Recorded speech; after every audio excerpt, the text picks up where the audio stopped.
really long multiple orgasm state. Like that is only achieved when the pleasure centers in our brain are turned on, because touch isn't as pleasurable when we're stressed out, because our body, our brain is diverting blood flow and nerve innervation to our heart, our lungs, like, or those fight or flight organs. It's not like making touch feel really good. Yeah. Like at that moment, your body doesn't need to make sure that touch feels good.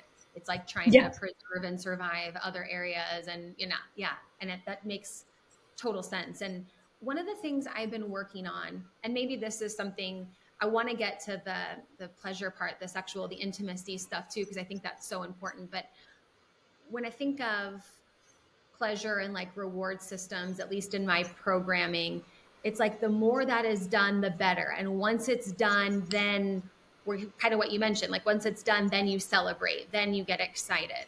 And what I've been working on is finding pleasure in the pursuit. And it's a very conscious activation, because for me, it's more just like, okay, once this is all, I even have like, my list here of things I wanted to accomplish this week and just certain things.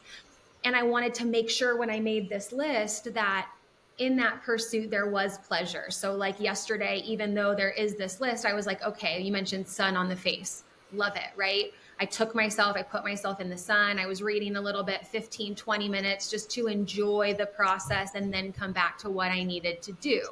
Now, is that, part of, very natural for me? No, it's becoming more natural because I've been working on it over the last years, but making pleasure a part of the process, a part of the to-do, that's something that I'm really working on. And I wonder if that's something that you coach your clients on too, is like pleasure in the process. 100%. That is in like our foundational model for pleasure principles, like my signature program, is how do we get those, and I call them pleasure anchors, throughout your day? Because if we want to, most people's pleasure centers are like off or practically off. And if we want to start receiving more pleasure, living in that, state where we have energy and things flow and we feel alive. And I always tell people, like, think of a time in your life where you were having amazing sex. What did that feel like? Like, how much energy did you have? What was going on? And they're like, things felt easy. It was like I could conquer the world, right? That is what life with pleasure centers on feels like. So we need those pleasure anchors throughout our day. And I'm going to give you some examples. So we can start turning on that center in our brain and keep it on. And that's why, like, I call the women that I work with super women, because they run companies, manage big departments, they're surgeons. And they've achieved a lot from a place of hustle, from masculine, from grind.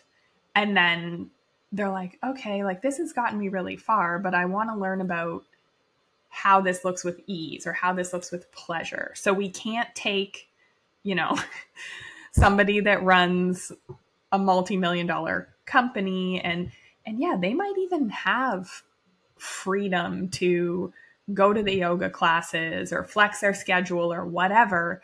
But if they are not feeling pleasure, it's a totally different ballgame. So what do?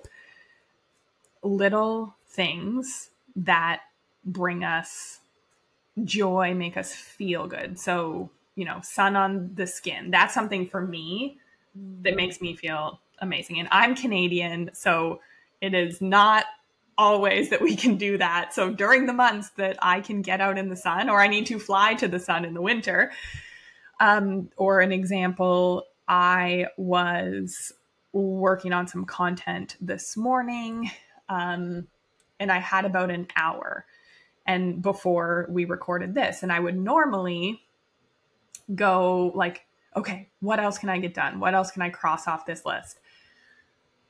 I went to my favorite coffee shop, got my iced Americano, and wrote a couple emails. And it just felt